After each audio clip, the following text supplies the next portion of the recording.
Dominant Protector. Credit to the author. 6,831-40.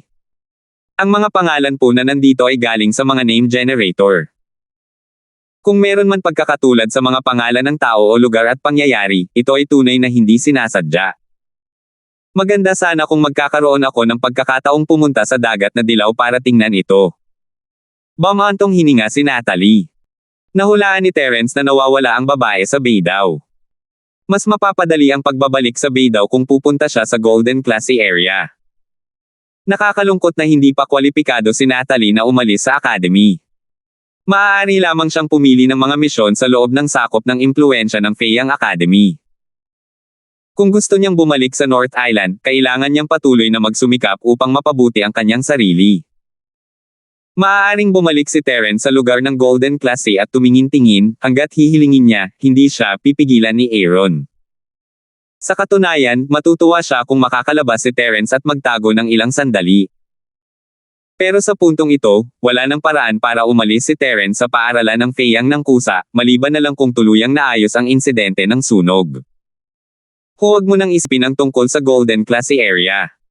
Dahil wala rito sina Horace at ang iba pa, ipagpatuloy na lang natin ang paggalugad. Itinago ni Terence ang sobra at nakangiting nagpasalamat sa manager bago umalis ng inn kasama si Natalie. Ginugol ng dalawa ang natitirang araw sa paggala-gala sa palengke ng walang anumang alalahanin. Walang sino man ang dumating upang manggulo sa kanila, at walang pressure mula sa pagsasaka, lalo na ang anumang panganib. Sina Terence at Natalie ay lubos na relax. Matapos ang mahabang panahon ng tensyon, silang dalawa ay nakaramdam ng labis na kaligayahan na magkaroon ng ganitong pagkakataong makapagpahinga. Nang dumilim na ay saka lamang sila magkasamang bumalik sa Earth Spirit Peak. Pagkatapos nilang maghiwalay sa harap ng kuweba ni Natalie, dahan-daang naglakad si Terence papunta sa sarili niyang kuweba at walang pakialam na sinabi, "Lumabas ka." Hehe, kakaiba talaga si Terence Jr. brother. Akala ko hindi kita mahahanap kung nagtatago ako mula sa iyo. Lumabas si Elaine mula sa dilim. Itinago niya ang kanyang aura para hindi siya mapansin ng mga normal na tao, ngunit napakalakas ng banal na pandaman ni Terence. Malayo pa rin si Elaine sa kanyang pagtuklas. Bakit ka nagtatago sa aking kuweba ng napakalalim ng gabi? Ano ang sinusubukan mong gawin? Walang pakialam na tiningnan ni Terence si Elaine, ang mukha ay puno ng pagkainip, kalimutan mo na yan. Kahit ano pa ang gusto mong gawin, wala akong interes na malaman. Huwag mo lang akong sagabal. Napakawalang puso mo, Terence Jr. brother. Hindi ba ako maganda? Nakasuot si Elaine ng isang maalab na pulang damit panggabi ngayong gabi. Ang kanyang maganda at kurbadong katawan, kasama ang matingkad na kulay ng regalo, ay lalong kaakit-akit sa ilalim ng liwanag ng buwan. Sa mga salita ng secular na mundo, si Elaine sa sandaling ito ay parang isang sosyalista sa isang cocktail party. Hindi niya inaasahan na ang mga bagay mula sa secular na mundo ay magiging ganito katanyag sa mahiwagang rehiyon ng dagat. Anong kinalaman ko kung maganda siya o hindi? Hindi ako ang fiancé mo.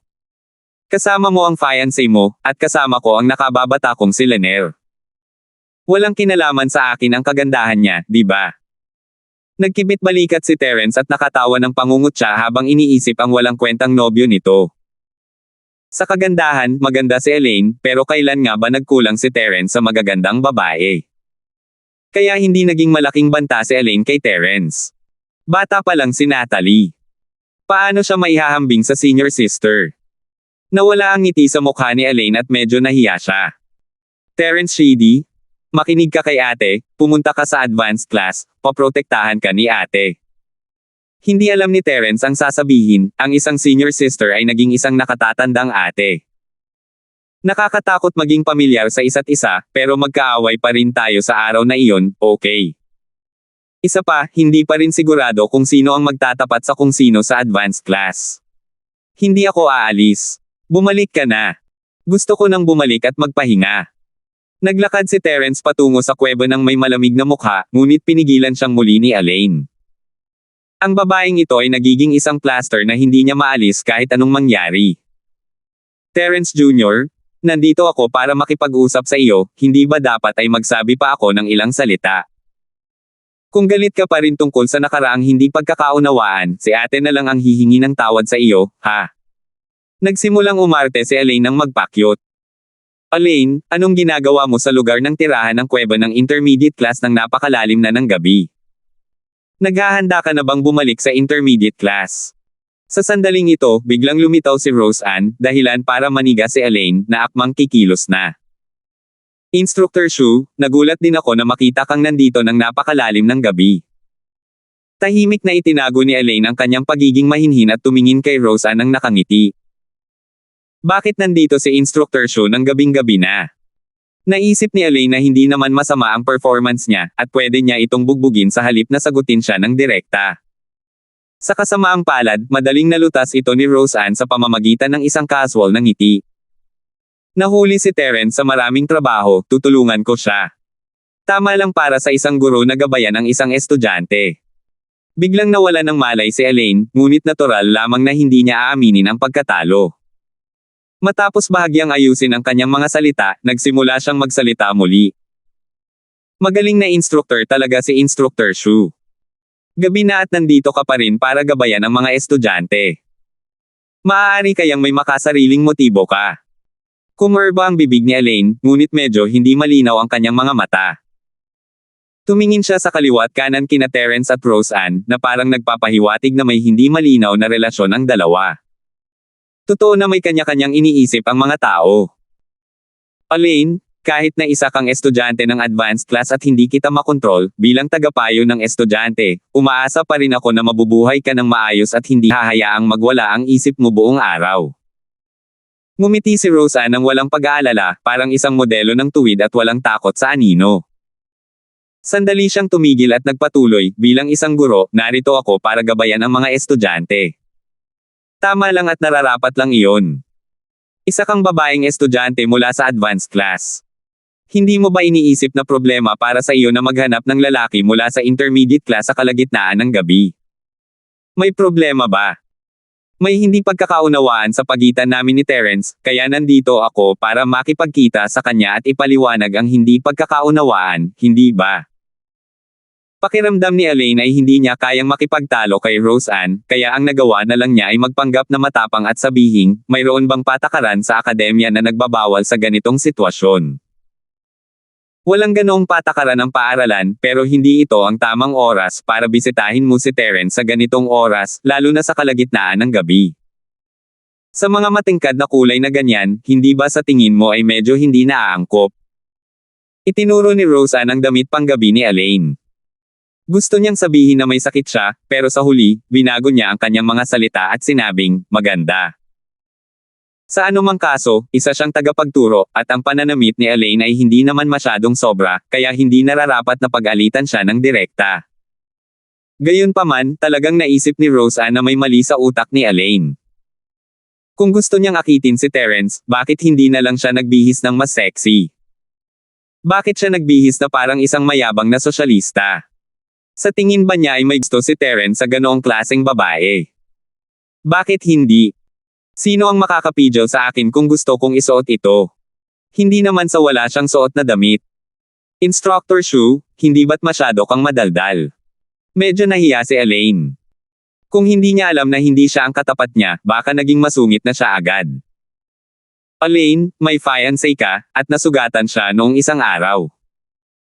Kahit gusto mo siyang bisitahin, siya ang dapat mong bisitahin, hindi si Terence. Patuloy na umatake si Roseanne. 6,832. Alam na alam ni Roseanne ang relasyon ni Elaine at Norwan. Sa totoo lang, talagang ikinainis ni Elaine ang ginawa niya. Wala akong pakialam sa kung ano ang mangyayari sa pagitan ninyo ni Norwan, pero alam na alam mo kung bakit nasaktan si Norwan. Sa makatuwid, dapat ay nasa panig ka na niya ngayon. Bahagyang nagbago ang mukha ni Elaine. Alam niyang wala siyang makukuhang kalamangan kung magpapatuloy siya sa pagsasalita, lalo na ngayong gusto niyang magpasikat sa harap ni Terence. Sa huli, halos ibunyag ni Roseanne ang lahat ng kanyang kasaysayan. Terence Jr., dahil ikaw ay mapapasailalim sa pagtuturo ni Mentor Shu ngayon, hindi ko nasasayangin ang oras mo. Mag-usap tayo ulit sa susunod. Humarap si Elaine kay Terence at binigyan ito ng isang kaakit-akit na ngiti. Sumanghal siya kay Roseanne at umalis nang hindi na hinintay ang anumang sasabihin ni Terence. Instructor Shu, salamat sa pagpunta mo ngayon. Kung hindi ko alam kung gaano na ako katagal kinukulit ni Elaine. Ngumiti si Terence habang ikinuyom ang mga kamay kay Roseanne. Ang pagdating niya ay nakatulong kay Terence na malutas ang isang problema. Mukhang sikat ka talaga sa mga babae. Sa hinaharap baka ikaw pa ang gawing target ng mga babae sa academy. Tumawa at tinukso siya ni Roseanne, saka dumiretso sa punto. Terence, hindi magandang pag-usapan ang araw, pero kung libre ka ngayon, mag-usap tayo. Iyon ang aking kahilingan, ngunit hindi ako nangangahas na magtanong. Guro, maaari po kayong pumasok at maupo. Sinenyasan siya ni Terence na pumasok sa kuweba. Instructor Shu, anong sekta ang nasa likod ng ating Feiyang College? Dapat ay galing sa sektang ito sina Elaine at Dinorwan, di ba? Terence, alam kong may kaunting pagkakaintindi ka sa sekta, pero hanggang saan? Maaari mo ba akong bigyan ng karagdagang impormasyon? Hindi sinagot ni Roseanne ang tanong ni Terence ngunit nagtanong din siya pabalik. Kumurap si Terence, ngunit hindi niya masyadong inisip. Halos alam na ni Roseanne ang pinagdaanan ni Terence noon, ngunit hindi niya alam ang mga detalye, ni ang mga sektang kasangkot. Sa totoo lang, wala akong masyadong alam tungkol sa mga sekta. Ang alam ko lang ay mayroong sekta ng pagbuo ng mga spell sa langit at isang sekta sa bundok. Ang sekta sa bundok ang namamahala sa pangangasiwa sa inabando ng lupain. Hindi ako sigurado sa mga detalye. Sinabi sa kanila ni Terence ang lahat ng alam niya tungkol sa dalawang sekta, ngunit iyon lang. Nangangalap pa siya ng karagdagang impormasyon. Napakalihim ng mga sekta sa lugar ng Mistiko na dibisyon ng dagat. Hindi madali para sa iyo na makipag-ugnayan sa dalawang pangunahing sekta. Ang lakas ng mga sekta sa likod ng Feiyang College ay hindi mas mababa kaysa sa sekta ng pagbuo ng mga heavenly spell at sekta ng bundok. Ang pangalan. Hindi mahalaga kung hindi mo pa ito alam sa ngayon. May gusto sanang sabihin si Roseanne pero natigilan siya. Tila hindi angkop para sa kanya na sabihin ito kapag may kinalaman ang sekta. Kapag pumasok ka sa preparatory class, makukuha mo na ang impormasyon ng sekta. Sa oras na iyon, natural lang na malalaman mo na ang lahat. Wala nang maitutulong pa kung sasabihin mo sa akin ngayon. Naiintindihan ko. Pero ano ang preparatory class? Bakit hindi ko pa naririnig yan? Medyo kakaiba ang nakita ni Terence, akala niya bago pa man siya mapunta sa Mystic Division, puro bago at lumang klase lang ang meron sa paaralan. Nalaman lang niya kalaunan na mayroon pa ring mababa, katamtaman, at advanced na klase, tapos ngayon ay may preparatory class na pala. Ang preparatory class ay ang klase para sa mga estudyanteng naghahandang pumasok sa sekta. Masasabing ito ang pinakamataas na klase sa akademya. Ang mga makakakapasok dito ay pawang mga piling estudyante ng akademya. Sumagot si Roseanne pagkaraan ng ilang sandali. Hindi niya nais na magsabi pa tungkol sa sekta sa likod ng paaralang Feiyang, ngunit wala siyang pakialam sa impormasyong may kaugnayan sa sekta. Handa siyang sabihin kay Terence kapag lumapit siya rito. Mentor, tinanong kita ngayon lang kung sina Elaine at Dinorwan ay taga-sekta. Kung ganoon nga, bakit pa sila pumasok sa akademya para mag-cultivate? Hindi ba't mas mabuting gawin ito ng direkta sa sekta? Ang mga estudyanteng kinultiba ng akademya ang siyang magiging bagong dugong ipapadala sa sekta. Dahil ganoon nga, hindi na kailangang bumalik pa ang mga orihinal na miyembro ng sekta mula sa huling punto patungo sa panimulang punto at pagkatapos ay bumalik ni sa huling punto. Wala itong saysay. Hindi ko itatago sa iyo, ang dalawang ito ay tunay ng mga disipulo ng sekta. Hindi naman sa hindi kayang alagaan ng sekta ang sarili nitong mga estudyante, pero sa sekta, may kakulangan ng magandang kompetisyon, kaya ipapadala nila ang kanilang mga natatanging disipulo sa akademya para magsanay. Kaunting paliwanag lang ni Roseanne, at naintindihan na ni Terence. Natural na may mga benepisyo ang one-on-one elite education, ngunit ang mapagkompetensyang kapaligiran sa academy ay maaari ring lubos na magsulong ng paglago ng mga henyo, kaya hindi mahirap maunawaan kung bakit ginawa ito ng mga sekta. Bagamat sina Elaine at Dinorwan ay parehong nagmula sa sekta, ang mga taong nasa likod nila ay may magkaibang katayuan sa sekta, kaya masasabing masunurin si Dinorwan kay Elaine. Kahit nabugbugin mo siya ngayon, natatakot ako na kamumuhian ka lang niya at hindi masisisi si Elaine. Naintindihan na ngayon ni Terence. Hindi nakakapagtaka na umakto si Norwen na parang aso. Isa siyang aso. Isa siyang tapat na aso na pinalaki ni Elaine. Ang tinaguriang kasintahan ay malamang na isang kasal lamang na inayos ng mga matatanda sa sekta, at si Elaine mismo ay hindi nasiyahan dito. Sa katunayan, namumukod tangi rin ang talento ni Norwen kahit papaano sa mga kasamahan niya sa Fayang College. Gayunpaman, hindi rin naman masama si Elaine, medyo mahina lang. Huwag kang magpaloko sa katotohanan kaya ng supulan ni Norwen si Elaine ngayon. Kapag sabay na silang umabot sa antas ng mundo, malaki ang mababawasan sa pagitan nila. Malamang na gusto ni Elaine ang mga lalaking kayang supulan siya ng lubusan, tulad ni Terence. Hindi nakakapagtaka na biglang nagbago ang ugali ni Elaine matapos makitang gusto ni Terence si Norwen. Kaya ito ang dahilan. Mentor, sino nga ba talaga si Elaine? Mahalaga ba sa kanya ang pinuno ng sekta? Nagtataka si Terence. Gusto niyang malaman kung bakit handang tiisin ni Norwen ang kahihiyang ito. Ayos lang sa akin na sabihin sa iyo, pero kailangan mong ilihim ang pag-uusap natin ngayon. Hindi mo man lang pwedeng sabihin kay Natalie. Huminga ng malalim si Roseanne at ngumiti, hinihingi ang garantiya ni Terence. Matapos makuha ang kumpirmasyon ni Terence, nagpatuloy siya, ang lolo ni Elaine ay isang elder ng sekta at labis siyang minamahal. Ang ama ni Norwen ay isang ordinaryong maliit na pinuno lamang sa sekta. Magkaiba ang kanilang mundo. Kung gayon, paano sila naging magkasintahan at magkasintahan? Tama nga naman, kung hindi papayag si Elaine, walang pipilitin sa kanya na magpakasal. Wala talagang pakialam si Terence sa konsepto ng pagtugma sa pagitan ng dalawang taong may pantay na katayuan sa lipunan, naisip lang niya na kakaiba ito. Kung tunay na nagmamahalan ang dalawa, magiging maayos sana ang lahat. Gayunpaman, hindi gusto ni Elaine si Norwen, at ang katayuan nito ay mas mataas kaysa kay Norwen. Hindi na kailangang isakripisyo siya para sa isang alyansa sa kasal. Malamang dahil positibo ang mga nakatatanda sa pamilya ni Elaine tungkol sa potensyal ni Norwen na umunlad. Tutal, isa siyang henyo sa sekta. Kapag opisyal na siyang pumasok sa sekta sa hinaharap, tiyak na magkakaroon siya ng mahalagang posisyon. 6,833. Hula ni Roseanne at sinabing, walang kinalaman sa atin ang lahat ng ito, kaya hindi na kailangang siyasatin pa. Totoo yan, casual lang ang sinasabi ko. Ikinumpas ni Terence ang kanyang kamay habang nakangiti, iniiba ang usapan. Instructor, nga pala, miyembro rin ba ng sekta si Humphrey?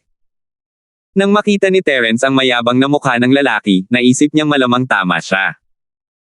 Ang estilo ng paggawa ni Elaine at Norwen ay tila katulad ng kay Humphrey. Dapat ay pareho sila ng lugar. Oo, tama ka. Si Humphrey ay isa ring disipulo ng isang sekta. Gayunpaman, kahit na ang pagkakakilanlan ng taong nasa likod niya ay hindi kasing taas ng kay Elaine, siya ay bahagyang mas malakas kaysa kay Norwen. Pumunta siya sa aming kolehiyo ng may espesyal na pahintulot, kaya binigyan siya ng maraming kaiganhawahan. Walang itinago si Roseanne. Dahil marami na siyang nasabi, wala nang saysay na itago pa ang pagkakakilanlan ni Humphrey. Tulad ng inaasahan, lahat sila ay mga tsikal ng iisang tribo. Maraming tao mula sa sektang ito sa paaralan natin, kung tutuusin. Umiling si Terence habang nakangiti. Ang isang akademya at isang sekta ay parang pagbuo ng isang ladder team.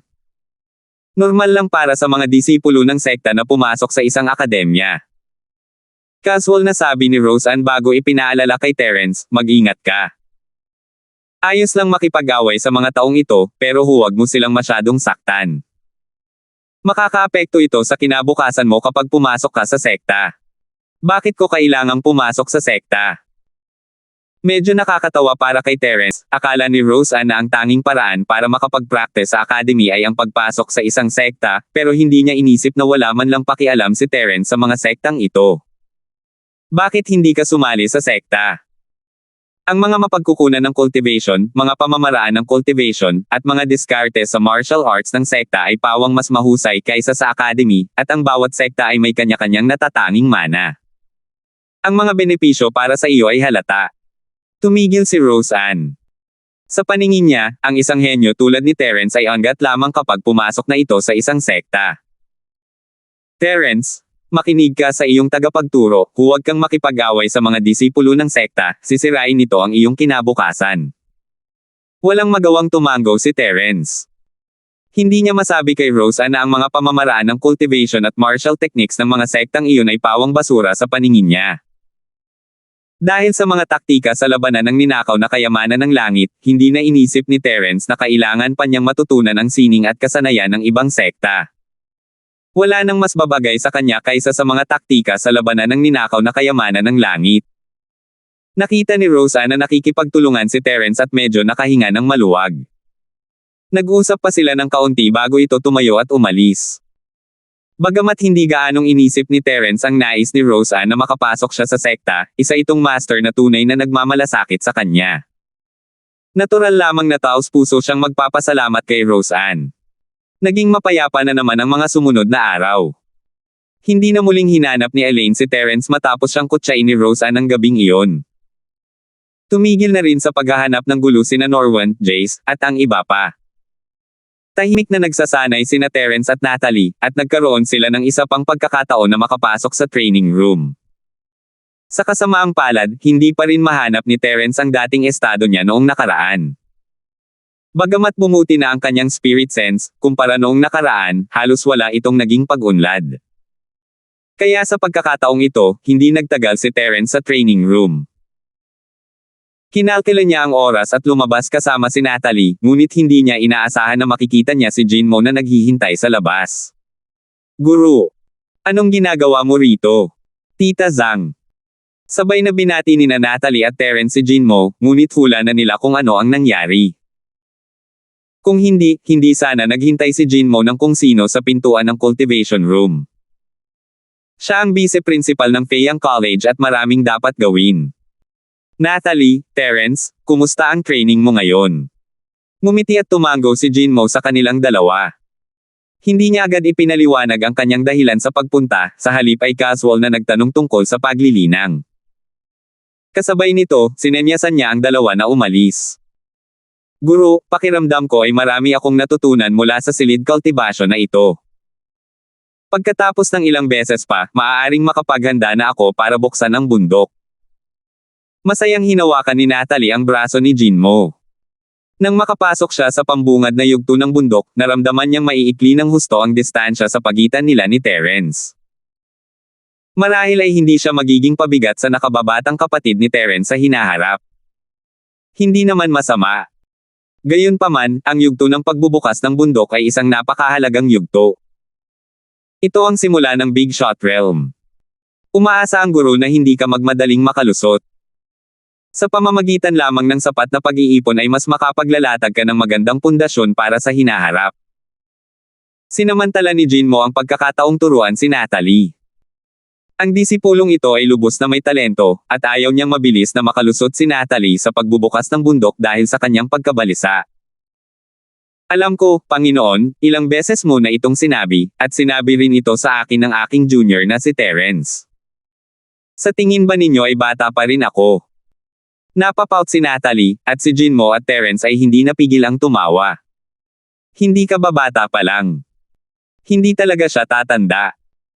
Lumingon si Jinmo kay Terence nang medyo malayo na sila sa training room.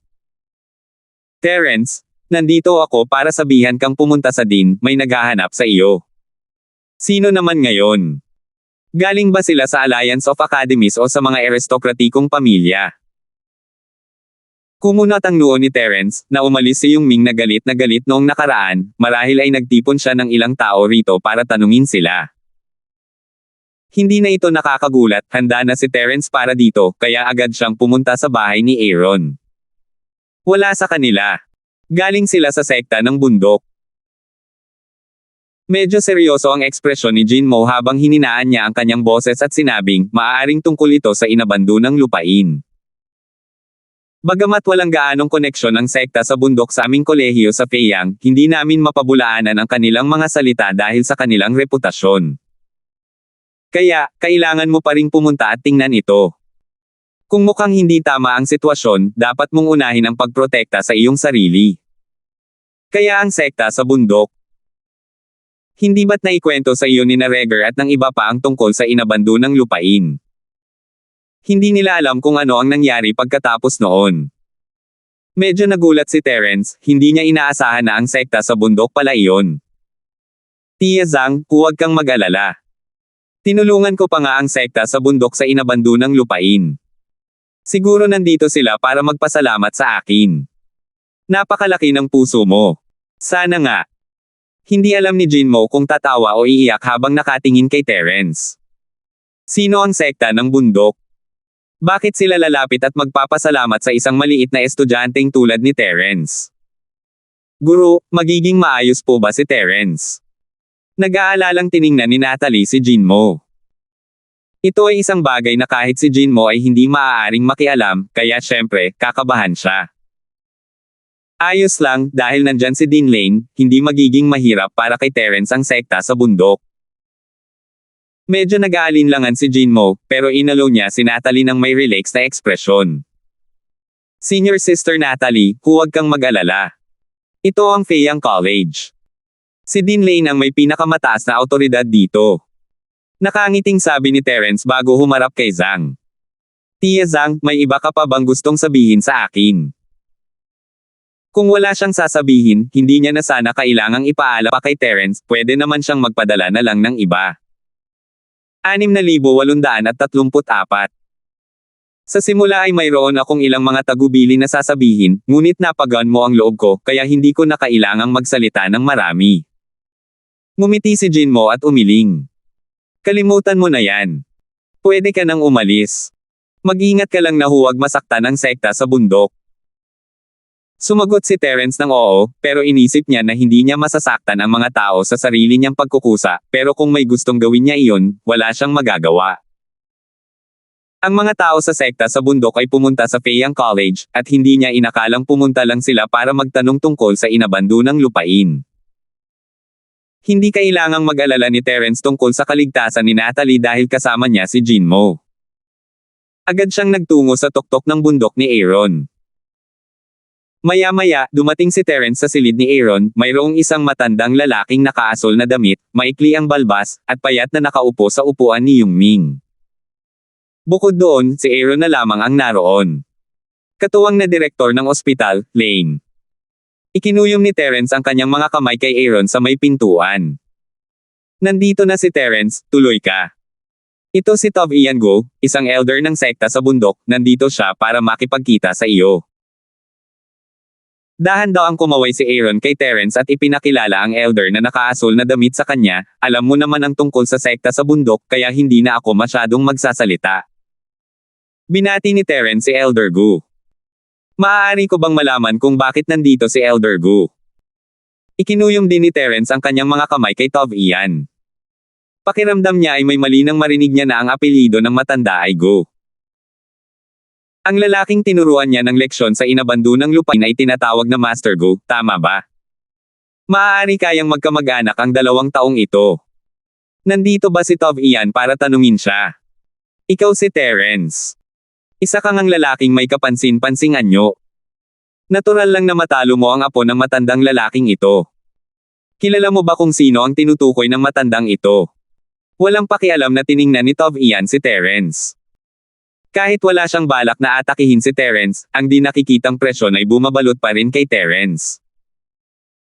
Sa kasamaang palad, hindi natakot si Terence sa ganitong uri ng pressure, maliban na lang kung mas malakas ang kamalayan ni Tov Ian. Tumawa pa siya ng casual, kaya lolo pala ito ng young Master Gu. Pumunta ka ba sa Feiyang College ngayon para gumawa ng eksena? Huwag kang mag-alala, wala akong ugali na apihin ang mga nakababatang henerasyon, kaya hindi kita gagawa ng paraan. Mahinaong tiningnan ni Tov Ian si Terence, at nagbigay ng marangal at magalang na tingin, hindi ako nandito para maghanap ng gulo sa iyo, pero kailangan kong sabihin mo sa akin kung ano ang nangyari sa inabandunang lupain. Ganoon ba? Ayos lang, sasabihin ko ulit sa iyo kung gusto mong malaman. Nagkibit balikat si Terence. Nasabi na niya ito ng ilang beses, kaya hindi na niya ito uulitin.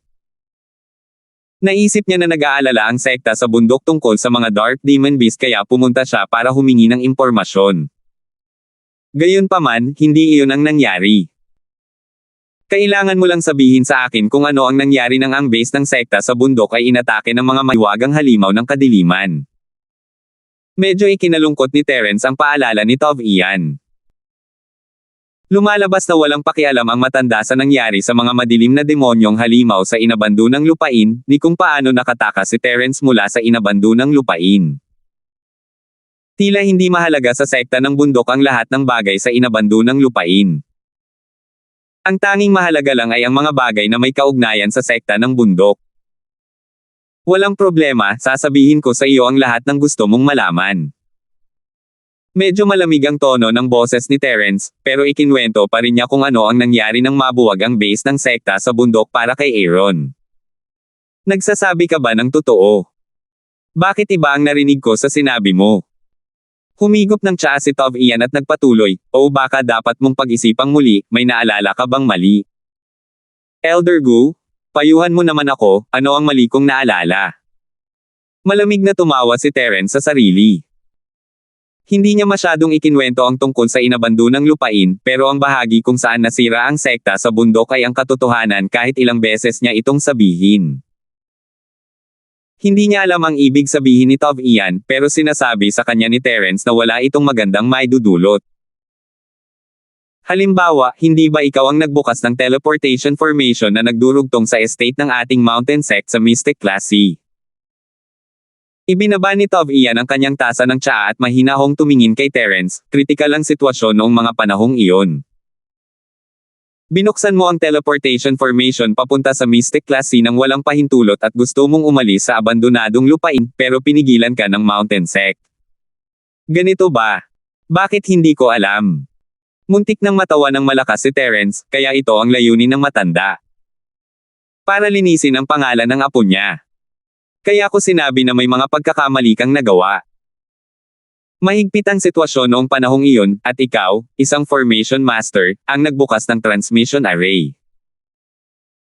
Wala kang dapat sisihin, at hindi ka maaaring umalis sa inabandunang lupain noong panahong iyon. Sa ngalan ng sekta sa bundok, ipinapangako ko na hindi ko na itutuloy ang mga pagkakamali mo. Sabi ni Tov Ian na parang may ginagawa siyang malaking pabor kay Terence, naiintindihan mo ba? Dapat ay maalala ko na ang mga detalyeng ito ngayon, at saka natin ito pag-uusapan muli. Pasensya na, hindi ko maintindihan ang sinasabi mo. Nang mabuksan ang daanan patungo sa kampo ng sekta sa bundok, nasa gilid pa rin ako ng kampo ng sekta sa bundok ninyo at hindi pa ako nakapasok. Paano ko nabuksan ang daanan? Muntik nang dara ni Terence ang mukha ng matanda, pero naalala niya ang mga sinabi ni Jinmo at pinigilan ito. Ang sinabi ko lang ngayon ay ang buong katotohanan. Maniwala ka man o hindi, wala itong kinalaman sa akin, at huwag kang gumamit ng mga hindi maipaliwanag na salita para baguhin ang katotohanan. Walang hiya. Napakaraming tao at napakaraming pares ng mata sa sekta natin sa bundok. Paano magiging peke ang nakikita natin? Binibigyan ka ng pagkakataon ng matandang ito. Huwag kang magkamali. Dumili ang mukha ni Tov Ian, at nagbabanta ang tono niya. Pagkatapos ay inilagay niya ang inihandang papel at panulat sa mesa at sinabing, isulat mo ang katotohanan, pirmahan mo, at ang bagay na ito ay mapapawalang bisa. Hey! Matandang Gu, nandito ka para sisihin ang apo mo, di ba? Dahil ba papanagutin ng sekta mo sa bundok ang taong nagbukas ng daanan, kaya ka natatarante at gusto mong ako ang sisihin sa apo mo? Malamig na tumawa si Terence. Hindi man lang tinangkang itago ni Tov Ian ang kanyang mga kilos, pinagbantaan si Terence sa harap mismo ni Aaron. May isip ng isa kung gaano ka-arrogant at kadespotiko ang sekta sa bundok. Wala man lang silang pakialam sa Feiyang Academy. Elder Gu, hindi patas ang ginagawa mo. Hindi na siya kayang patuloy na baliwalain ni Aaron. Tutal, teritoryo niya naman ito. Malakas ang sekta sa bundok, pero hindi sila pupunta rito para apihin ang isang estudyante ng paaralan ng Feiyang. Kung may ebidensya ka, hindi mo kakailanganin ang testimonya ni Terence. Bakit mo kailangang gawin ang ganito? Dean Lane? Binibigyan ko lang ng mukha ang Feiyang College, kaya wala akong ginawang mabigat. Estudyante lang yan. Nagiging mabait na ako dahil hindi ko siya kino-question. Hindi ko ba siya pwedeng pilitin na magsulat ng pahayag? Malamig na tiningnan ni Tov Ian si Aaron, ngunit ang kanyang tono ay hindi na kasing arrogant gaya ng dati, bagamat isa lamang akong elder ng sekta sa bundok, mayroon akong malaking autoridad sa sekta sa bundok.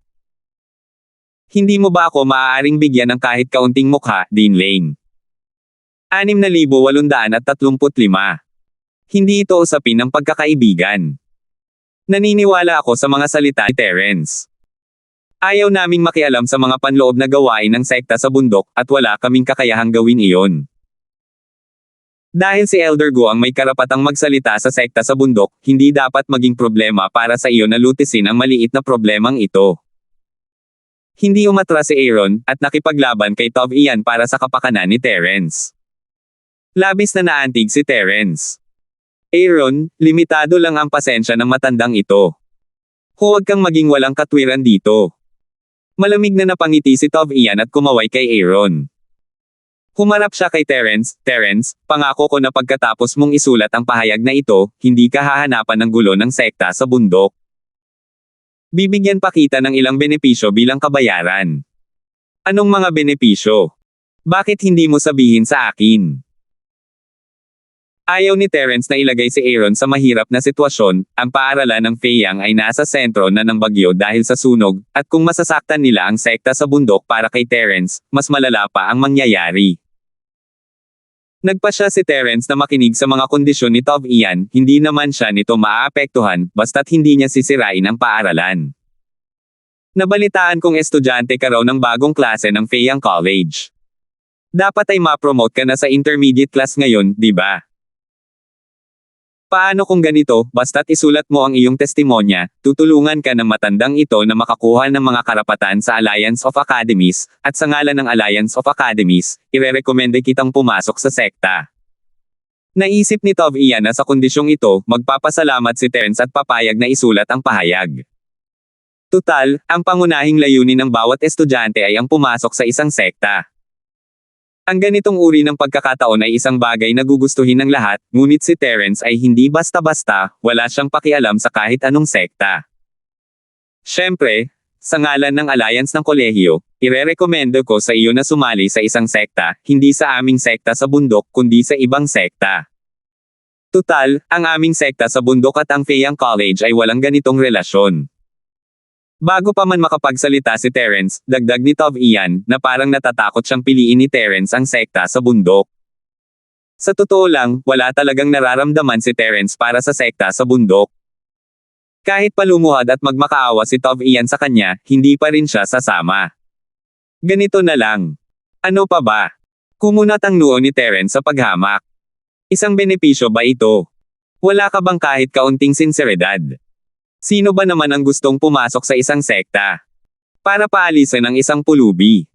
Hindi pa ba sapat ito? Ang kota para makapasok sa sekta ay hindi basta-basta makukuha ng kahit sino. Alam mo ba kung gaano kataas ang presyo ng ganitong kota kung ilalagay ito sa auction?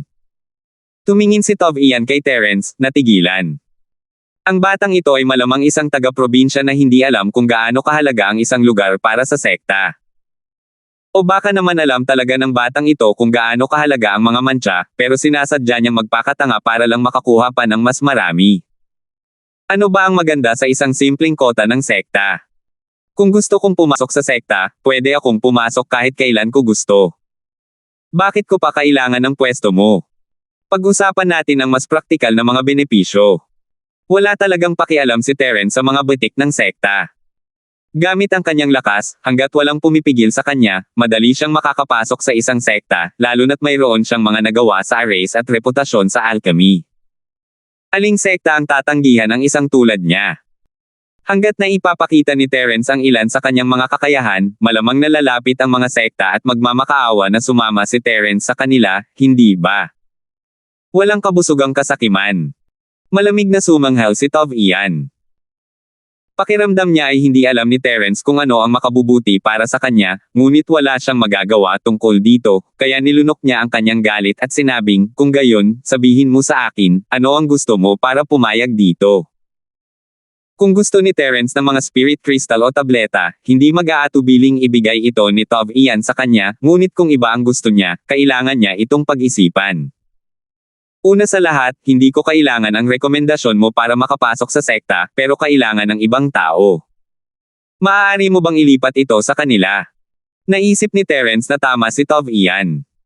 Kahit na walang silbi ang pusta, isa itong magandang bagay na maibebenta sa subasta. Siguro pwede niya itong ibigay kay Natalie o sa iba pa sa hinaharap. Muntik nang samuka ng dugo si Tove Ian. Hindi mo ba binaliwala? Bakit niya ito hiniling ulit sa isang kisap mata? Hindi ba siya pwedeng maging walang hiya? Muntik mo na akong maabyutin. Oo. Gayunpaman, ang taong maglilipat nito ay dapat may natatanging talento at kakayahan. Hindi tumatanggap ng basura ang sekta. Lihim na nagngingit-ngit ang mga ngipin ni Tove Ian. Hindi mahalaga kung sino ang pumasok sa sekta, basta't hindi ito masyadong nakakahiya, ayos lang sa kanya. Lililinawin ko ng maaga, kung gusto mong maghanap ng basura para magamit ang kota at tatanggihan ka ng sekta, huwag mo akong sisihin. Huwag kang mag-alala, lahat sila ay mga napakahusay na henyo. Kapag tinanggihan sila, siguradong ikaw ang nangasar sa kanila. Halos masukan ni Tove Ian ang makahulugang ngiti ni Terence. Sinusubukan ba ni Terence na kumapit sa kanya? Ano pa bang ibang kondisyon mo? Bilasan mo at sabihin mo lahat. Ayaw mag-aksaya ng oras ni Tove Ian sa mga detalyeng tulad nito. Kailangan niyang makuha ang testimonya ni Terence sa lalong madaling panahon. Tungkol naman sa iba, bigyan mo lang ako ng 200,000 espiritual na kristal, ilang kayamanan, at 1,000 o 800 mahahalagang espiritual na halaman. Sapat na yan. Sobra-sobra ang hinihingi ni Terence, si Matandang Gu naman ang humingi niyan, kaya naman papabayaan niya ang sarili niya kung hindi niya ito bibigyan ng matinding bagbog. Isa kang elder ng sekta sa bundok. Wala kang pakialam sa mga maliliit na iniisip mo, di ba? Nandilim ang mukha ni Tove Ian. Bakit hindi mo na lang i-rub ang iba? Hindi ka makakakuha ng ganito karami kahit ikaw ang mag-rub, di ba? Kung maliit na bagay lang ito, ano pa nga ba ang malaking bagay? Daan-daang libong espiritual na kristal ang katumbas ng bilyon-bilyong espiritual na jade. Mayaman ang mga elder ng sekta sa bundok, ngunit hindi sa ganitong antas. Karaniwan nilang pinapalitan ang kanilang mga espiritual na kristal ng mga mapagkukunang pangkultura na angkop para sa kanila upang mapabuti ang kanilang lakas. Gusto mo rin ng ilang kayamanan at libu-libong mahahalagang halamang gamot. Bakit hindi ka lumipad pataas sa langit at tumabi sa araw? Terence, huwag kang masyadong sakam, pinakawala na kita, gusto mo na ba talagang mamatay? Nandilim ang mukha ni Tove Ian. Masyadong katawa-tawa ang kahilingan ni Terence. Kahit na nasa kanya na ito, hindi niya ito ibibigay. Elder Gu, pinagbabantaan mo ang isang estudyante ng paaralang Feiyang sa harap ko mismo. Wala ka talagang respeto sa paaralang Feiyang at sa akin. Malungkot na sumanghel si Aaron at inihampas ang kanyang palad sa mesa ng tsaa, na lumikha ng malakas na ingay. Mabuti na lang at alam niya ang kanyang limitasyon at hindi niya ginawang pulbos ang mesa ng tsaa. Aaron, sinaktan ni Terence ang apo ko. Maraming saksi rito. Papanagutin ko si Terence. Sa tingin mo ba paprotektahan siya ng paaralan ng Feiyang?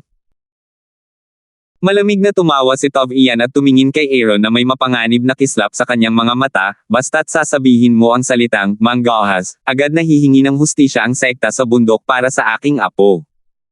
Sandaling tumigil si Aaron. Nasaktan ni Terence ang apo ni Tove Ian, at personal na bagay iyon. Hindi siya maaaring makialam, kung hindi ay tuluyang masisira ang ugnayan sa pagitan ng sekta sa bundok at ng kolehiyo ng Feiyang. 6,836. Kung siya ang tama, makakalaban ni Aaron si Shanzong, ngunit may nasaktan si Terence. Kahit sino pa ang mali, hindi niya ito maaaring pakialaman. Tove Ian, kung gusto mong maghaiganti, lumapit ka sa akin. Sa tingin mo ba talaga ay natatakot ako sa iyo, Terence? Natural lang na hindi naman pahihirapan ni Terence si Aaron. Lumapit siya at hinarap si Tove Ian ng diretso, ano ba ang problema sa pananakit mo sa apo mo? Noong mga panahong iyon, nagpakita na ako ng awa at hindi ko siya sinaktan o pinatay man lang ng direkta. Hindi ba dapat kang maging masaya? Mabuting bata, sa tingin mo ba talaga ay hindi nangangahas na kumilos ang matandang ito? O sa tingin mo ba ay dahil nandito si Aaron, hindi kita maaaring hawakan? Biglang tumayo si Tov Ian at pinakawalan ang kanyang aura. Isang di nakikitang presyon ang agad na bumaba at mahigpit na gumapos kay Terence. Siyempre, ito lang ang naisip ni Tov Ian. Sa katunayan, hindi na kinailangang pigilan ni Terence ang kanyang panggigipit. Kung gusto mong gumawa ng hakbang, subukan mo. Huwag mong sabihin na hindi kita binalaan. Kung aapihin mo ang mahihina, ikaw ang mananagot sa mga kahihinatnan nito. Malamig ang mukha ni Terence habang hawak niya ang ilang si-split attack talisman. Lahat ng ito ay dekalidad na bagay na ibinigay sa kanya ni Wang Shiqing. Maliban sa mga direktang inapo ng pamilyang Wang, walang sinuman sa sangay ang maaaring makakuha ng mga ito.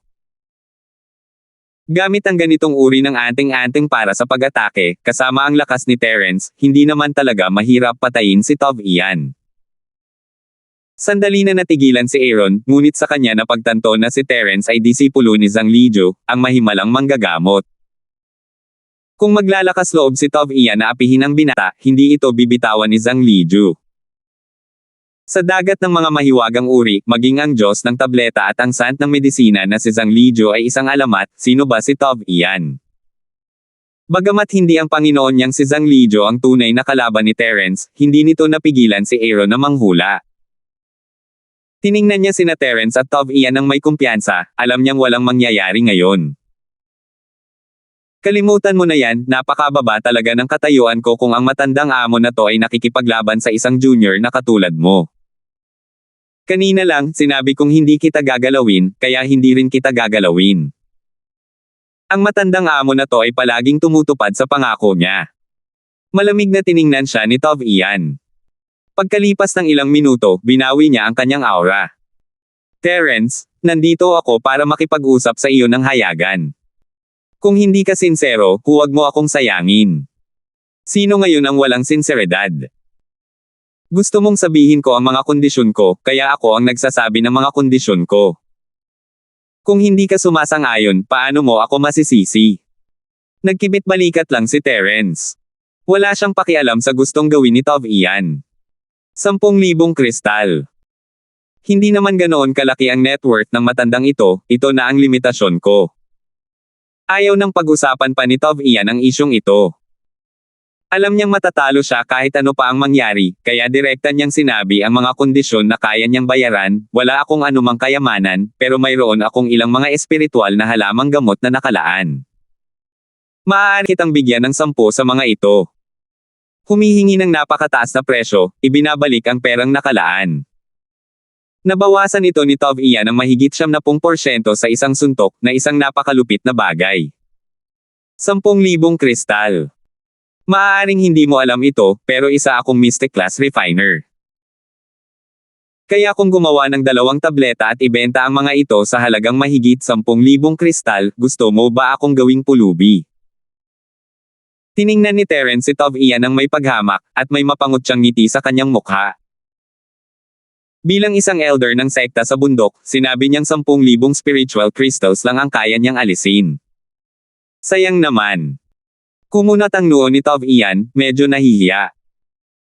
Hindi maliit na halaga ang 10,000 kristal, pero hindi niya alam na isang mastiko si Terence.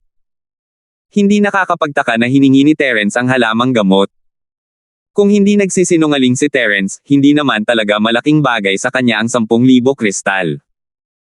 Nasaan man ang mga ito, ang pagiging isang alchemist ay isang uri ng mga taong napakayaman. Tov Ian, kung wala kang sinseridad, dapat kang bumalik ngayon.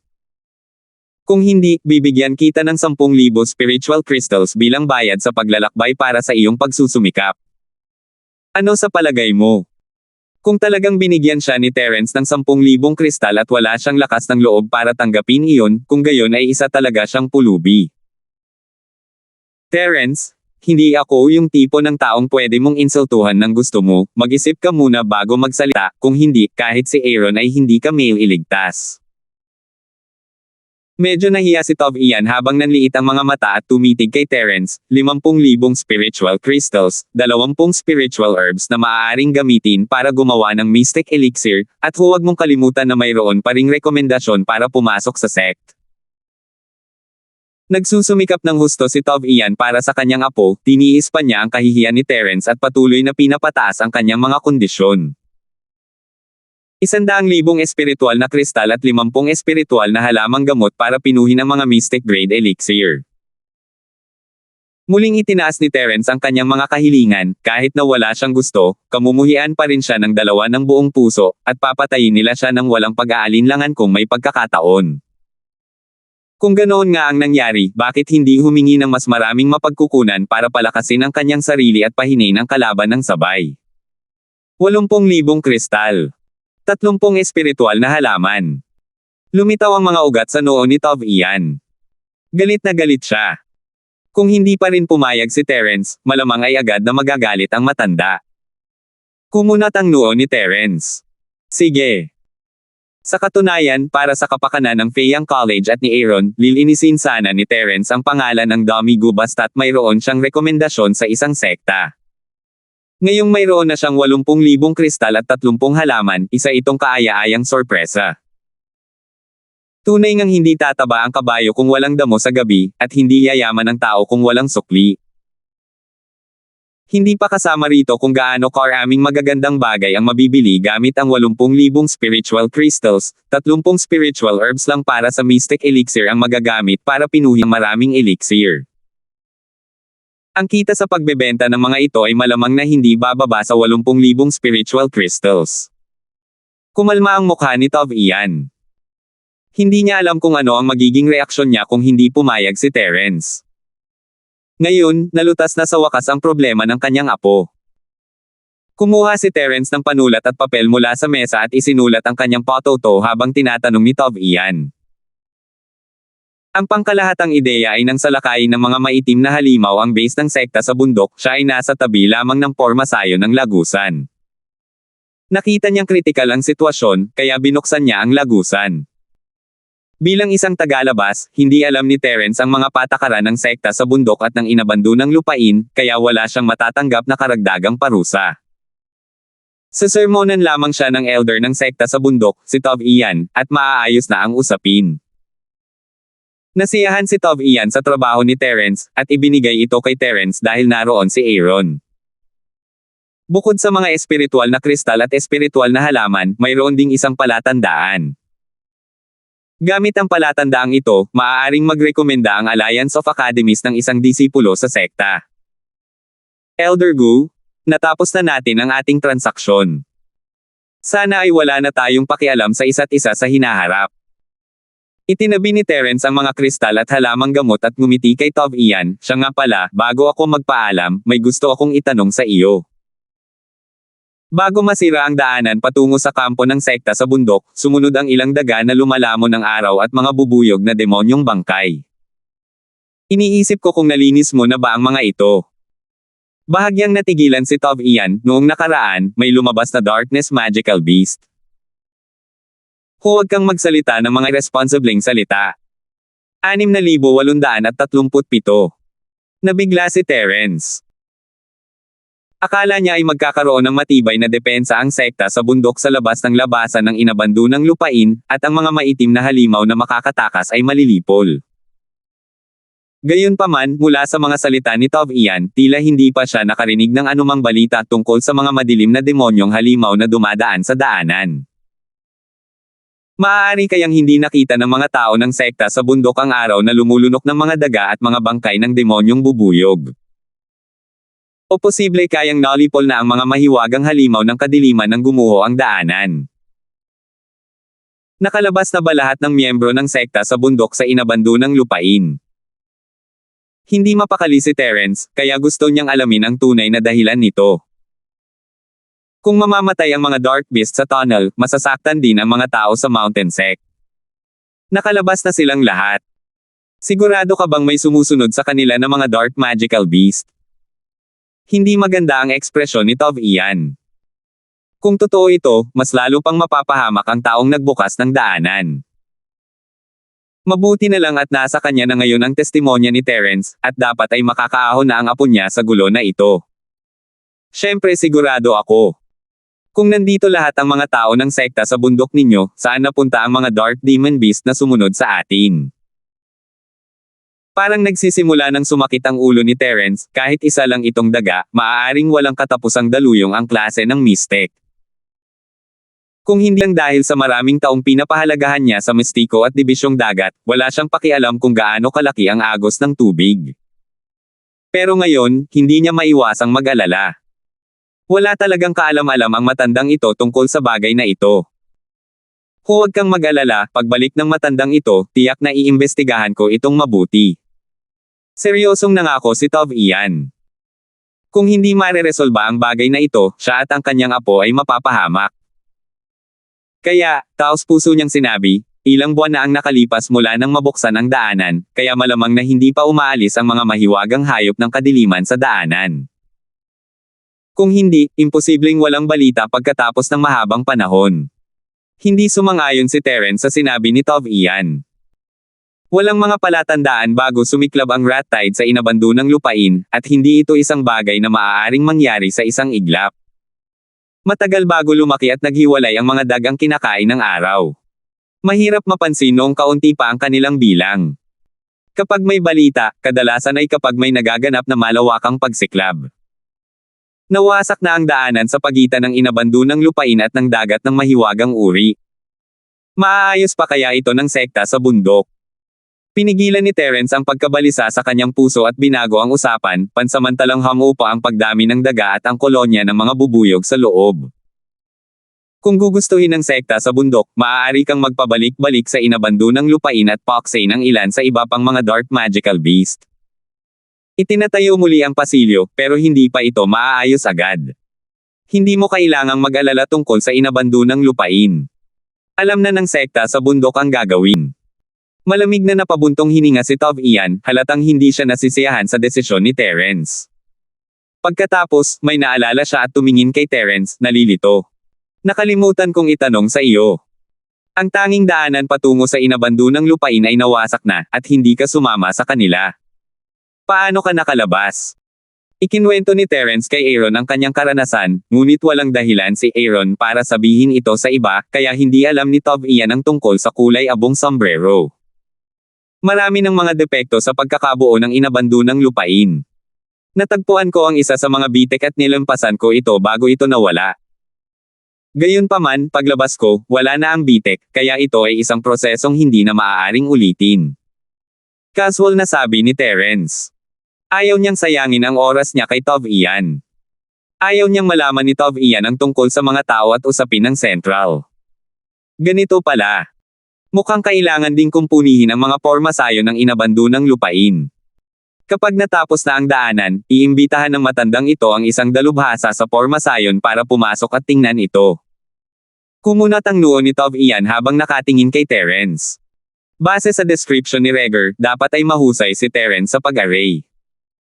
Iniisip niya kung maaari ba niyang isama si Terence para magawa nito ang anumang gusto niya pagkatapos nilang pumunta sa inabandunang lupain. Sa tingin ko, dahil sa impluwensya ng sekta sa bundok, hindi problema ang maliliit na bagay na ito. Hindi ka kailangang alalahanin ng isang maliit na tao na tulad ko. Ngumiti si Terence at nagkibit balikat, pinutol ang usapan. Kung wala nang iba, aalis na ako. Associate Hospital Director Lane, mag-usap kayo ng matagal. Dahil doon, ikinuyong ni Terence ang kanyang mga kamay kay Aaron at casual na maway kay Tov Ian, na ikinagalit ng matandang si Go. Gayunpaman, sa paningin ni Terence, ang katayuan ni Tov Ian ay hindi maihahambing kay Aaron. Magkaiba ang kanilang kalagayan. Imposibleng maging magkaibigan sila ni Tov Ian, at ayaw ni Terence na makitungo sa mga taong ganoon. Kung tungkol naman sa sasabihin ni na Aaron at Tov Ian, wala siyang pakialam doon. Pagkatapos bumalik sa rurok ng espiritu ng lupa, nahulaan ni Terence na si Jinmo ay nasa kuweba pa rin ni Natalie, kaya lumapit siya para tingnan. Gaya ng inaasahan, hinihintay nito ang pagbabalik ni Terence. Terence, bakit ka naparito ng ganito? Sinenyasan ni Jinmo si Terence na umupo bago nagtanong ng may pag-aalala, sana wala siyang ginawa sa iyo. Tita Zhang, anong pinagsasabi mo? Mukha ba akong may ginagawa? Ngumiti si Terence at ibinuka ang kanyang mga kamay, ipinapakita na nakabalik na siya ng ligtas. Pinapante niya lang ako rito at tinanong tungkol sa inabando ng lupain. Hindi siya masyadong nagsalita. Ayaw ni Terence na malaman ng Natalie ang tungkol sa kasunduan kay Tov Ian, kaya binaliwala na lang niya ito. Mabuti naman. Natatakot lang ako na may mangyari sa'yo. Nakahinga ng maluwag si Jinmo at hindi na nagpatuloy sa pagtatanong. Sa halip, iniba niya ang usapan at sinabing, may misyon sa loob ng ilang araw, at kailangan mong gawin iyon. Anong misyon? Kumurap si Terence at umiling. Tia Zhang, ayoko munang gumawa ng kahit anong misyon sa ngayon. Hindi naman masama ang mag-cultivate sa academy. Huwag kang magmadaling tumanggi. Ito ay isang misyong inayos ng academy. Madali lang ito, nakakatipid sa enerhiya, ligtas, at maaari kang makakuha ng maraming mission points. Angkop na angkop ito para sa iyo. Ngumiti si Jinmo at itinaas ang kamay para pigilan si Terence, umaasang makikinig muna ito sa kanya. Guro, napakagandang misyon po nito, gusto ko ring sumama kay Terence. Hinailan ni Natalie ang braso ni Jinmo at mapangakit na sinabi, madali lang, nakakatipid ng enerhiya, at ligtas. Guro, bakit hindi mo ako bibitawan? Agad nang umiti si Jinmo. Nang umakto ng may pagkamaangas ang kanyang disipulo, hindi niya talaga ito napigilan. Nakakalungkot na si Natalie ay nakatakdang hindi makilahok sa misyong ito. Wala nang ibang paraan. Sino ang nag-utos sa iyo na huwag buksan ang bundok? Ang misyong ito ay nangangailangan ng mga estudyanteng nasa yugto ng pagbubukas ng bundok na lumahok. Masyado ka pa ring mahina, kaya patuloy kang maglinang ng mabuti. Tinapik ni Jinmo ang kamay ni Natalie at nagpatuloy, nasa malaking bilog ka na ng Xuansheng at hindi nalalayo sa yugto ng pagbubukas ng sekta. Kritikal na panahon ito, kaya hindi mo kailangang lumahok sa ganitong uri ng misyong ito. Guro, sinabi mo na dapat akong maging handa ng mabuti at huwag buksan ang bundok ng masyadong maaga. Sinabi mo rin na hindi ako makakasali sa isang magandang misyon dahil hindi pa ako umaabot sa panahon ng pagbubukas. Ano ang gusto mong gawin ko? Walang pakialam si Natalie at patuloy na inalog ang braso ni Jinmo na parang isang batang spoiled. Sa kanya naalala na nakalimutan niyang itanong kung ano ang misyon. Sige, Panginoon, saan pupunta si Terence? 6,838. Napakasimple lang. Kailangan lang nating pumunta sa lugar ng Yellow Class C. Walang itinago si Jinmo na maaaring makaagaw ng atensyon ni Natalie malapit nang magsimula ang recruitment ngayong taon. Pupunta si Terence sa Golden Class C kasama ang ilang mahuhusay na estudyante para maging miyembro ng recruitment team. Balik sa lugar ng Golden Class C. Kumurap si Terence, hindi naman ito masamang pagkakataon. Naisip niyang bumalik sa dagat ng mga gininto ang uri para tingnan ito, pero bakit siya hinihilingang mag-recruit ng mga estudyante? Guro, bakit mo gustong pumunta si Terence sa dagat ng mga gininto ang uri? Tumama agad sa isip ni Natalie ang tanong ni kaya tumango siya kay Jinmo, indikasyon na gusto rin niyang malaman. Haha, ito talaga ang karaniwang ginagawa. Dahil ngayong taon ang taon ng pagpapatala, kailangan natin ng mas maraming tauhan para pumunta sa iba't ibang akademya para mag-recruit ng mga estudyante, kaya hahayaan nating sumunod at tumulong ang mga natatanging estudyante ng akademya. Nakangiting paliwanag ni Jinmo. Ang misyon ay hindi ang alagaan si Terence. Dati, ang misyong ito ay para lamang sa mga advanced na klase, ngunit sa pagkakataong ito ay iba na. Si Terence ay masyadong namumukod-tangi, isa siya sa mga nangungunang estudyante kahit sa advanced na klase, kaya nagpa siya ang academy na payagan siyang sumali sa recruitment team. Tama ka, Master, mas malakas si Terence Lil, kaysa sa mga nasa advanced class. Narinig ni Natalie ang papuri ni Terence at agad na tumango bilang pagsang-ayon. Magaling si Terence. Ikaw na bata babae. Kahit ano paman, walang duda na pupunta si Terence sa lugar ng Golden Class C. Ikaw naman, maaari ka lang manatili sa paaralan at magsaka, at subukang buksan ang bundok sa lalong madaling panahon. Inunat ni Jinmo ang kanyang daliri at marahang hinawakan ang dulo ng ilong ni Natalie, ipinapakita ang pagiging malapit ng dalawa. Sayang naman. Gusto ko ring pumunta sa Golden Class area. Bamantong hininga si Natalie, ngunit hindi niya talaga ito isinapuso. Sa puntong ito, panahon na nga para magtrabaho siya ng husto at mahabol ang bilis ni Terence. Terence, ano sa tingin mo? Gusto mo bang sumali sa misyong ito? Ngumiti si Jinmo habang hinihingi ang opinyon ni Terence. Lahat ng mga estudyante sa advanced class ay maglalaban-laban para makapasok sa recruitment team, ngunit maaaring hindi ito handa ni Terence. Hindi sigurado si Jinmo. Mula sa isang makasariling pananaw, umaasa si Jinmo na makakaalis muna si Terence, ngunit kung ayaw ni Terence, hindi niya ito mapipilit. Tita Zhang, ideya ba ito ni Director Lane o sa iyo? Nakapagdesisyon na si Terence na pumunta sa Golden Classy area. Hindi bumalik ang bagay na ipinagawa niya kay Zane na may dalang anumang balita, kaya't nagmamadaling bumalik sina Horace at Faye. Dapat talagang pumunta si Terence at tingnan kung ano ang mangyayari. Napagdesisyonan ito sa pulong ng akademya, hindi ni Dean Lane o ko. Siyempre, inirekomenda namin ang pangalan mo, pero walang boses ang akademya sa ganitong bagay.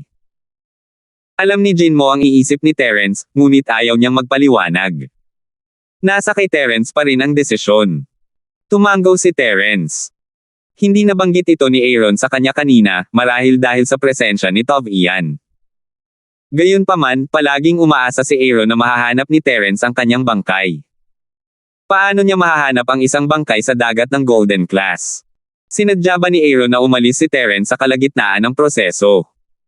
Sige, masaya akong sasali sa recruitment team at tatapusin ang misyong ito sa Yellow Sea. Kailan tayo aalis? Dahil gusto ni na Aaron at Jinmo na umalis siya, at si Terence mismo ay gustong bumalik sa dagat ng mga ginintoang uri, natural lamang na wala siyang dahilan para tanggihan ang misyong ito. Nag-iisip lamang siya ng kaunti bago gumawa ng desisyon. Mabuti naman at handa kang sumama sa biyaheng ito. Malapit nang umalis ang recruitment team, marahil sa makalawa. Hindi lalampas sa 3 araw ang huli. Dapat mong ihanda ang iyong sarili. Ngumiti si Jinmo at tumayo para tanggapin ito. Kailangan ko ring bumalik. Magpahinga ka ng maaga at lumabas ng silid ng paglilinang. Huwag kang masyadong magtrabaho. Opo, Tita Zhang, sabay na tayong lumabas. Tumayo si Terence at lumabas kasama si Jinmo, habang si Natalie ay naglakad palabas kasama si Jinmo. Naghiwalay na ang tatlo pagkatapos magpaalam. Ang naalala lang ni Terence ay nakalimutan niyang itanong kung ilan ang nasa recruitment team, at kung sino pa ang sasama sa kanya sa Golden Classy. Base sa sinabi ni Jinmo, imposibleng mag-isa siya. Malamang may mga estudyante rin sa mas mataas na antas. Hindi gaanong kilala ni Terence ang marami sa kanila, pero lahat sila ay magkaaway. Malaki ang magiging problema niya sa kanyang paglalakbay. Kinabukasan, nagpatuloy ang mga klase gaya ng dati, at nagpaalam na sina Natalie at ang magkapatid na Meyer kay Terence. Pumunta silang 4 sa tahanan ng nakakalasing na Diyos para sa hapunan, para lamang makasalubong sina Elaine at Norwan. Terence Jr. Brother, nagkataon lang na nagkita tayong muli, napakaliit ng mundo. Napangiti si Elaine nang makita niya si Terence, ngunit medyo nalungkot siya nang makita ang magagandang mukha ni na Natalie at Frida. Napakaswerte ko na nakilala kita para lang sa isang kainan. Bahagyang napangisi si Terence. Ayaw niya talagang magkaroon ng kinalaman sa babaeng ito. Kailangan pa nating kumain, kaya maghihiwalay tayo rito. Terence, kakain na rin tayo, bakit hindi tayo sabay kumain? Magre-regalo si senior sister ng pagkain sa mga nakababatang kapatid. Tila hindi napansin ni Elaine ang paglayo ni Terence at patuloy na ngumiti ng mainit, pambihirang pagkakataon ito, mga nakababatang kapatid, naniniwala akong hindi ninyo tatanggihan ang senior sister. Pasensya na, pero alam na alam talaga namin kung paano tumanggi. Walang ekspresyong umiling si Terence at tumingin sa galit na si Norwan, hindi kami sanay kumain kasama ang mga tagalabas. Nakita ni Elaine ang mga mata ni Terence na nakatingin kay Norwan at inakala niyang siya ang tinutukoy nito. Agad siyang lumingon kay Norwan, Norwan, bakit hindi ka kumain mag-isa? Kakain ako kasama si Terence at ang iba pa. Hehe, may mga taong talagang hindi itinuturing ang kanilang sarili na tagalabas. Ilang beses nang umisi si Frida. Hindi niya kilala sina Elaine at ang kanyang asawang si Norwan, pero narinig na niya ang pagbanggit sa kanila ng kanyang matalik na kaibigang si Natalie dati. Alam na niya kung sino ang nasa harap niya nang makita niya ang kanilang kaakit-akit na anyo na pula at ang pandidiri sa mukha ni Natalie. Tama. Sabay-sabay kaming kumakain na apat. Yung iba ay mga tagalabas. Dagdag ni Natalie bago bumaling kay Terence Jr., Terry na sa kwarto. Hindi nagsalita si Terence, pero sumingit si Norwan. Elaine, hindi nagustuhan ng iba, bakit? Tumahimik ka. Nagbago ang ekspresyon ni Elaine at agad niyang sinaway, kausap ko si Terence Jr., bakit ka sumingit? Namumula ang mukha ni Norwan, ngunit hindi siya nang ahas na gumanti.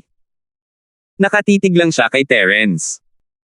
Kung ang apoy sa kanyang mga mata ay kayang sumunog ng mga tao hanggang sa mamatay, malamang ay naging abo na si Terence. Galit na galit si Terence. Bilang isang fiancé, mas masahol pa siya sa aso, tapos ang tapang pa niya para titigan ang iba. Ano ang kinalaman nito sa akin? Terry na. Hindi mo na kailangang pansinin ang dalawang yan. Ayaw na silang kausapin ni Terence, kaya sinenyasan niya ang tatlo na sumama sa kanya sa taas. 6,839.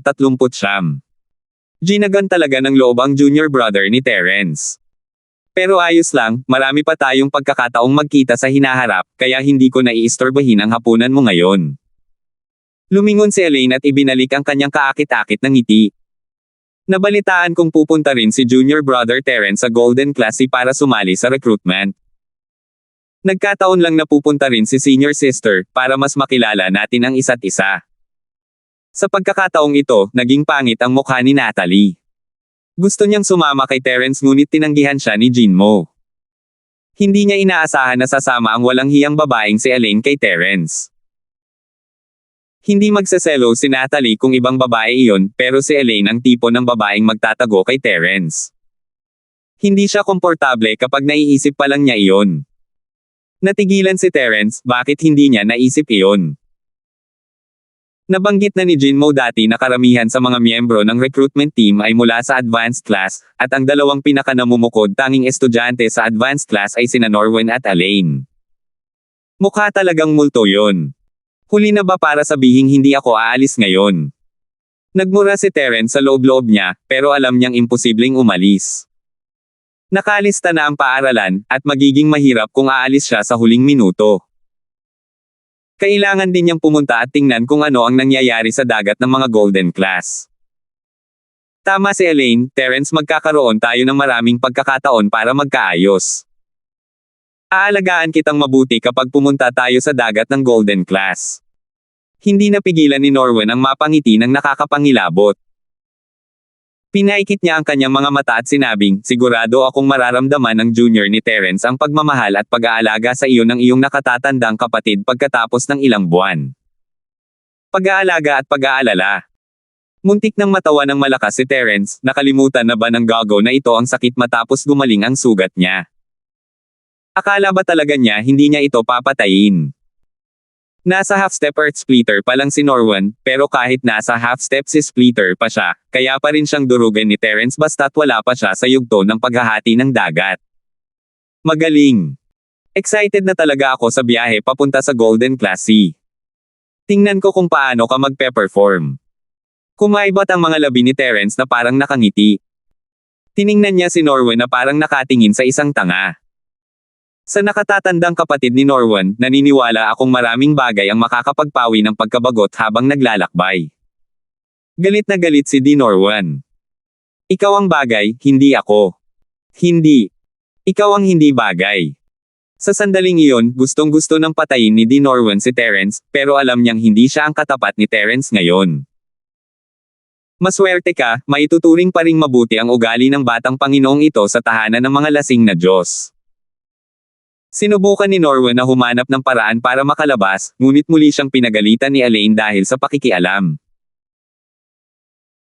Kaya naman, sinamantala ni Norwan ang pagkakataong umatras at agad na bumalik sa kanyang mapagpakumbabang estado, umatras sa likuran ni Elaine. Nalungkot si Terence para kay Norwan. Paano niya ito naging fiancé? Hindi man lang siya tinatrato ng isang ordinaryong tagasunod. Isang pares ng mga hanggal. Pinagsama nga iyon ng dalawang espada, kaya bagay na bagay. Mga pinarangalan kong panauhin, mayroon ba akong maitutulong sa inyo? Nakita ng waiter ng Drunken God Residence na may takbo ng away dito kaya dali-daling lumapit para ayusin ang sitwasyon. Tutal, may ilang pamilyar na mukha naman dito. May history na sila ng away noong nakaraan, kaya hindi sila maaaring maging pabaya. Dalhin mo kami sa pribadong silid. Ngumiti si Terence at tumango sa waiter. Hindi niya pinansin sina Norwen at Elaine at umakyat sa taas kasama si Natalie at ang dalawa pa. Magkikita tayo bukas, Terence. Kumaway si Elaine kay Terence mula sa likuran, walang pakialam kung nakikita niya ito o hindi. Pagkatapos umakyat ni Terence at ng iba pa sa itaas, nawala ang ngiti ni Elaine at tumingin siya kay Norwen ng may malamig na mukha, basura. Walang magawa, pero kayang sirain ang mga bagay-bagay. Tara na, babalik tayo agad. Hindi ako kakain. Elaine, bakit ang laki ng ipinagbago mo sa batang Terence na yan? Alam mo naman na ako. Bahagyang yumuko si Norwen at ngumiti ng may paghingi ng tawad, ngunit naputol ang kanyang sasabihin bago pa man siya makapagtapos. Ano ka, ikaw? Ako? Kailangan ko pa bang magsumbong sa iyo? Basta't makikinig ka ng masunurin sa mga tagubili ng binibining ito, magiging maayos ang lahat. Kapag nagsalita ka pa ng kalokohan, umalis ka na agad sa harapan ko. Hindi nagpakita ng awa si Elaine kay Norwen. Pinagalitan niya ito na parang bagyo. Hindi naglakas loob si Norwen na magpakita ng anumang pagkadismaya. Patuloy siyang tumango at yumuko bilang pagsang-ayon na tila mas masahol pa siya sa aso. Nakita ng espiritista ni Terence ang eksenang ito at pinagtawanan na lang ito. Wala naman itong kinalaman sa kanya, sino ba ang may pakialam kung gusto nilang mag-alaga ng aso o maging aso? Nakakalungkot na kinailangan niyang harapin ang dalawang ito ng matagal na panahon, at talagang pinaramdam nito sa kanya na wala siyang magawa. Tila hindi magiging ganoon kapayapa ang paglalakbay sa dagat na ito na may gintong klase.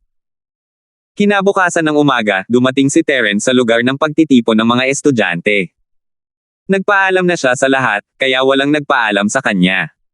Sa pagkakataong ito, ang nangunguna sa koponan ay hindi si Jinmo, kundi ang nakatatanda sa paaralan, si Wagga Larkins. Taon ng recruitment noon. Dahil isa siyang eksperto sa yugto ng paghahati ng dagat na namamahala sa recruitment team, hindi siya magiging mas mababa sa sinuman pagdating sa mukha o loob. Gayunpaman, nang pumunta sila sa lugar ng Golden Class C, ang mga Panginoon ng Shattering Realm ay hindi maaaring umatake ng kusa. Kaya naman, si Wagga ay parang isang mascot lamang, at ang iba pang miyembro ng recruitment team ay naiwan para gumawa ng mga bagay-bagay. Pagdating ni Terence, halos nandito na ang lahat ng iba pa. Bukod sa nakatatandang si Wagga, nagpadala ang paaralan ng 2 guro sa antas ng mundo, 10 kawani, at 5 natatanging estudyante, kabilang si Terence.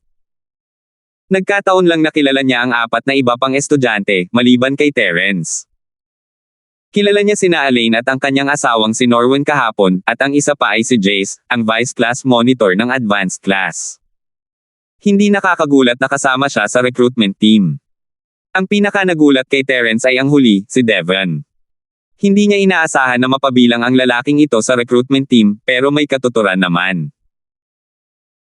Kahit hindi miyembro ng Advanced Class si Devon, siya ang Class Monitor ng Intermediate Class, isang first-rank reserved student ng Advanced Class.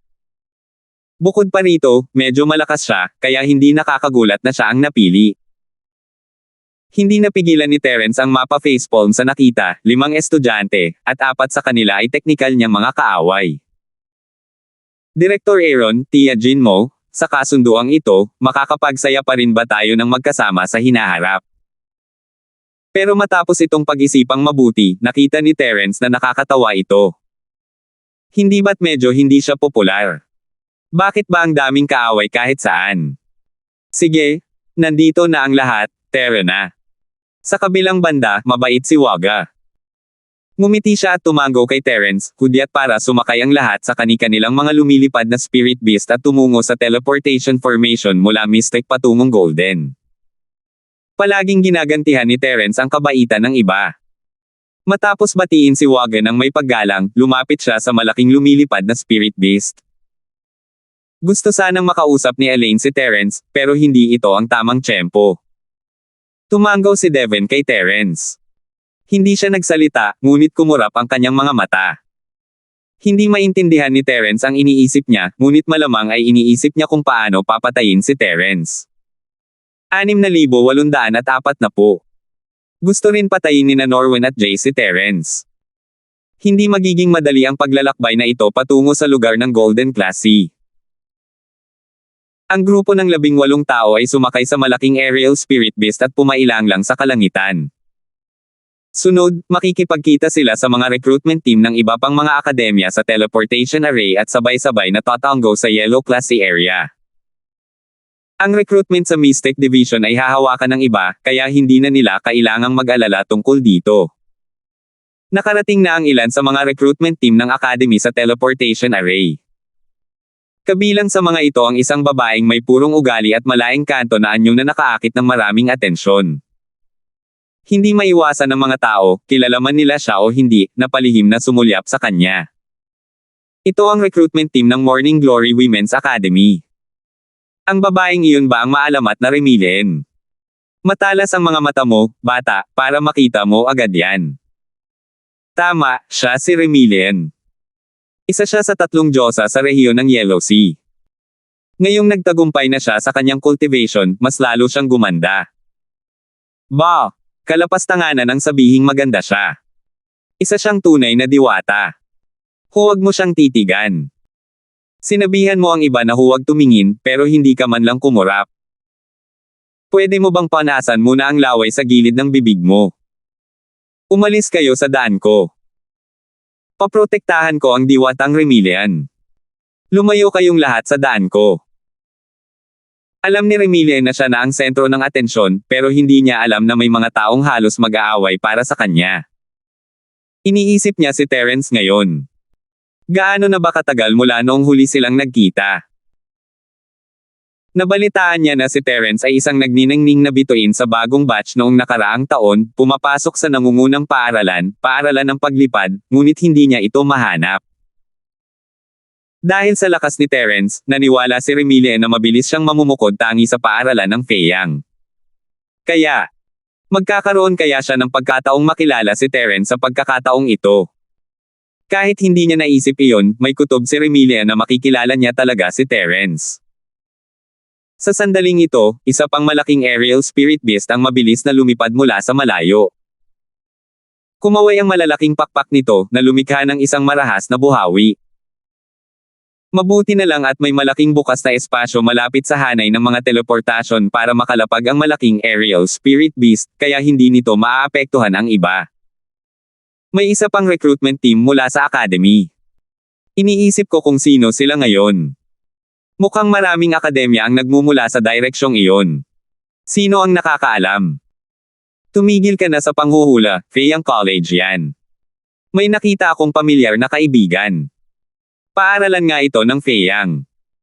Pangalawa sila sa pinakamahusay na paaralan, pangalawa lang sa nangungunang 3 paaralan.